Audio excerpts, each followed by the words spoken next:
ఆచి చికెన్ మసాలా. తిరుమల శ్రీవారి పేరుతో భక్తుల విశ్వాసాన్ని కొందరు అక్రమార్కులు వ్యాపారంగా మార్చుకుంటున్నారు. టీటీడీ పవిత్ర పుష్పాలతో తయారు చేస్తున్న అగరబత్తులు ఇప్పుడు ఈ-కామర్స్ వేదికల్లో రెట్టింపు ధరలకు విక్రమవుతున్నాయి. తితిదే అనుమతి లేకుండానే శ్రీవారి పేర్లు, లోగో, లేబుళ్లను ఉపయోగిస్తూ భారీ లాభాలు ఆర్జిస్తున్నారనే ఆరోపణలు వినిపిస్తున్నాయి. అసలు తితిదే అగరబత్తుల ప్రత్యేకత ఏమిటి?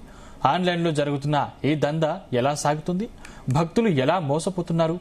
ఈ ప్రత్యేక కథనం.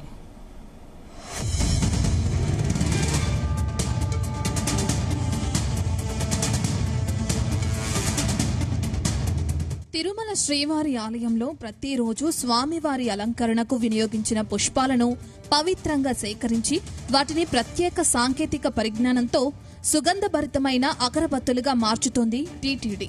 వ్యర్థంగా పారేసే పుష్పాలకు కొత్త జీవం పోస్తూ భక్తులకు పవిత్ర ఉత్పత్తిని అందిస్తుంది.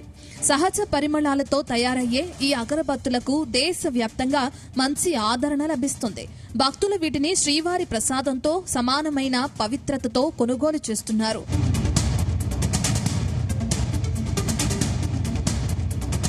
భక్తుల ఆదరణ పెరిగిన కొద్దీ ఈ ఉత్పత్తులపై అక్రమార్కుల కన్ను పడింది.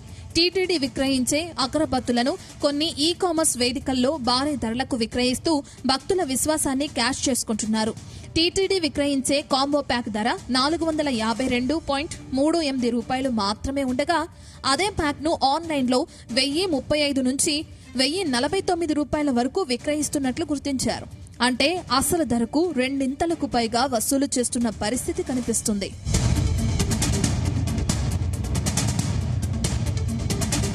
అగరబత్తులతో పాటు చిన్నపాటి వస్తువులను జతచేసి దానిని ప్రత్యేక కాంబోగా చూపిస్తూ మరింత అధిక ధరలకు విక్రయిస్తున్నారు. టీటీడీ అధికారిక ఉత్పత్తి అనే నమ్మకంతో భక్తులు కొనుగోలు చేస్తుండగా కొందరు అదే విశ్వాసాన్ని సొమ్ము చేసుకుంటున్నారు.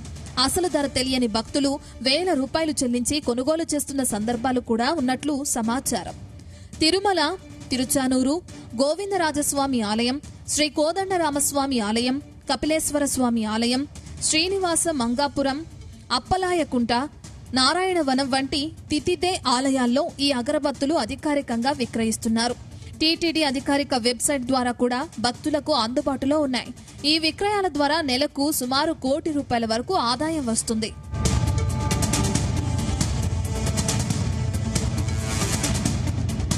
అయితే టీటీడీ గతంలో కొన్ని ఈ-కామర్స్ సంస్థలకు క్యాలెండర్లు, డైరీలు విక్రయించేందుకు మాత్రమే అనుమతిచ్చింది. అగరబత్తులను ఆన్లైన్లో విక్రయించేందుకు మాత్రం ఎలాంటి అనుమతులు ఇవ్వలేదని అధికారులు చెబుతున్నారు. అయినప్పటికీ కొన్ని సంస్థలు టీటీడీ పేరుతో అగరబత్తులను విక్రయిస్తుండటంపై పలు అనుమానాలు వ్యక్తమవుతున్నాయి. ఈ ఉత్పత్తులు వారికి ఎలా చేరుతున్నాయనే అంశంపై కూడా ప్రశ్నలు తలెత్తుతున్నాయి.